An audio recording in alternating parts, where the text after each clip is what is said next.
এখন আমরা দেখব হচ্ছে food stage of labour. Food stage of labour শুরু হচ্ছে বাচ্চা প্লাসেন্টা ডেলিভারি হওয়ার পরই 1 থেকে 2 ঘন্টা সময় পর্যন্ত বলা হয় ফুড স্টেজ অফ লেবার। এই ফুড স্টেজ অফ লেবারকে আরেকটা নামেও চেনা যায়, সেটা হচ্ছে অবজারভেশনাল স্টেজ।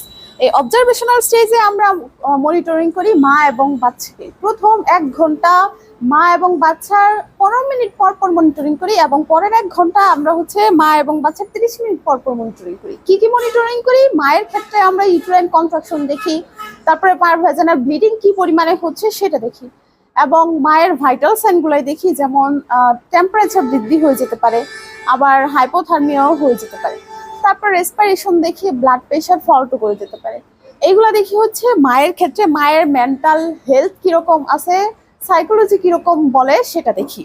তারপরে বাচ্চার ক্ষেত্রেও আমরা সেম বাচ্চার টেম্পারেচার, হাইপোথার্মিয়া বা হাইপারথার্মিয়া হয়ে গেছে কিনা, তারপরে শ্বাস প্রশ্বাসের রেট দেখি এবং হার্ট রেটের রেট দেখি। এই যে অবজারভেশনে রাখি, এটাই হচ্ছে ফুড স্টেজ অফ লেবার। এই 2 ঘন্টা মা এবং বাচ্চাকে কড়া মনিটরিং এ রাখাকেই ফুড স্টেজ অফ লেবার বলে।